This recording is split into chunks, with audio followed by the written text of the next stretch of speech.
جب ظاہر ہو چکی تھی، سمجھ رہے ہیں؟ اور یہ ذات ایسی ذات ہے مجدد الفسانی علیہ رحمۃ الرضوان بھی کہ ہر مرتبہ فکر کا انسان ہو، کسی خیال کا ہو، لیکن وہ حضور امام ربانی کی مجددیت کا ضرور قائل ہے، سمجھ رہے ہیں؟ ایسا نہیں کہ صرف سنی ہی انہیں مانتے ہیں، جو سنی ہے وہ بھی انہیں مجدد مانتے ہیں، صرف سنی کی اور آپ ان کے دربار میں جا کے دیکھیں بالکل منی حج معلوم ہے۔ حرم پاک میں جائیں تو دنیا بھر کے انسان نظر آتے ہیں، کوئی چھوٹی آنکھ والا، کوئی بڑی آنکھ والا، کوئی سیاہ ہے، کوئی صاف ہے، ہر قد اور قامت کے لوگ نظر آتے ہیں، ہر جگہ پوری دنیا کا مجمع۔ آپ سرن شریف میں جائیں گے تو دنیا کے جگہ جگہ سے لوگ نظر آئیں گے، ہے نا؟ منی حج میں نے اس لیے کہا، آپ حج کرنے جاتے ہو دیکھتے وہاں زمزم ملتا ہے، سرن چلے جاؤ وہاں بھی زمزم موجود ہے، مدینہ منورہ جاتے ہو جنت کی کیاری نظر آتی ہے، حضور مجدد الفسانی فرماتے میری گلی سے جو گزر جائے یہ جنت کی گلی ہے۔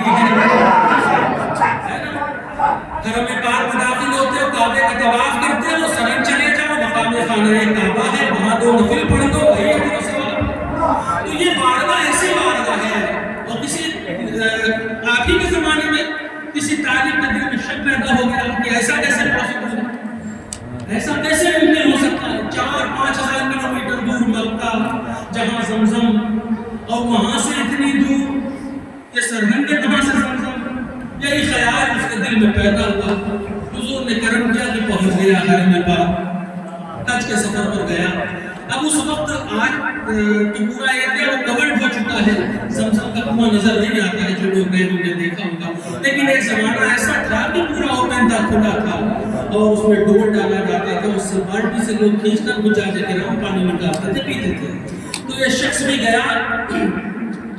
حضور مجدد الفسانی رحمۃ اللہ علیہ کے دربار سے گیا تھا، اس کے دماغ میں شک تھا، زمزم پر پہنچا، اب دیکھا لوگ حاجی جتنے ہیں نا پانی کھینچ کے پی رہے ہیں، سب بڑے آسانی سے نکال رہے ہیں۔ اس نے بھی ڈور ڈالا، اب اس نے جب ڈور ڈالا وہ ڈور نیچے گیا، پانی اور نیچے چلا گیا،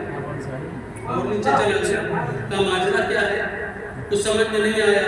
اپنا رومال اٹھایا، اسی رسی میں باندھا، شاید چھوٹی پڑ گئی، اور ڈالا تو پانی اور نیچے، اس کے بعد اپنی پگڑی کو بھی کھول دیا، پگڑی باندھ دیا، پگڑی بھی چلی گئی، پانی اور نیچے، پانی نہیں آ رہا، یہاں تک کہ اس کے جیب میں گلے میں تسبیح پڑی ہوئی تھی، وہ بھی اسی ڈور کے ساتھ چلی گئی نیچے، پگڑی بھی چلی گئی، رومال بھی چلا گیا، پانی میسر نہیں آیا، بڑا حیران پریشان، کسی طرح سے سفر مکمل ہوا، واپس آیا۔ اب اسی خیال میں تھا، یہ سوال اسے بہت پریشان کر رہا تھا، بہت پریشان کر رہا تھا، بڑا پریشان تھا، پیاس محسوس ہوئی، کسی نے کہا کہ جاؤ یہاں کا پانی پی لو، الجھن کم ہو جائے۔ گیا مجدد پاک سرن شریف میں حضور مجدد الفسانی علیہ رحمۃ اللہ پہ پہنچا۔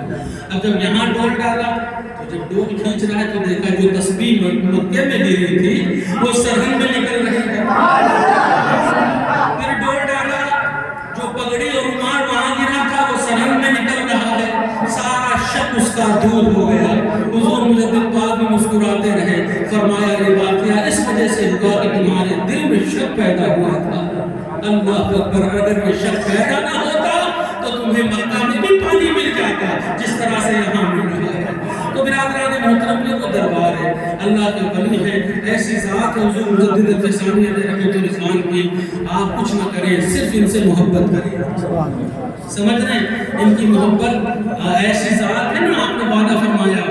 مجدد الفسانی علیہ رحمۃ الرضوان نے فرمایا کہ میں جنت کو اس وقت تک قدم نہیں رکھوں گا جب تک کہ اپنے ہر چاہنے والے کو جنت میں نہ بھیج دوں، سمجھ رہے ہیں؟ ان سے محبت کریں، اور صرف محبت ایسی نہیں کہ زبانی محبت، نعرے والی محبت نہیں، بلکہ عملی محبت۔ حضور مجدد پاک کی زندگی اگر آپ مطالعہ کریں گے آپ دیکھیں گے کہ ان کی زندگی کا کوئی بھی لمحہ حضور کے طریقے سے ہٹ کر نہیں تھا، شریعت مصطفیٰ سے ہٹ کر ایک لقمہ نہیں کھاتے تھے۔ برادران محترم، صرف ایک مرتبہ آپ بیت الخلا گئے ہیں، بائیں پیر کی بجائے دائیں پیر بڑھایا تھا، تو آپ فرماتے ہیں کہ میرے حجاب میں کئی حجاب گر گئے، صرف ہمیں سنت کے خلاف عمل کرنے والا تھا۔ تو یہ برادران محترم اولیاء اللہ کا معاملہ ہوتا ہے، ان سے محبت کریں، اور دربار حضوری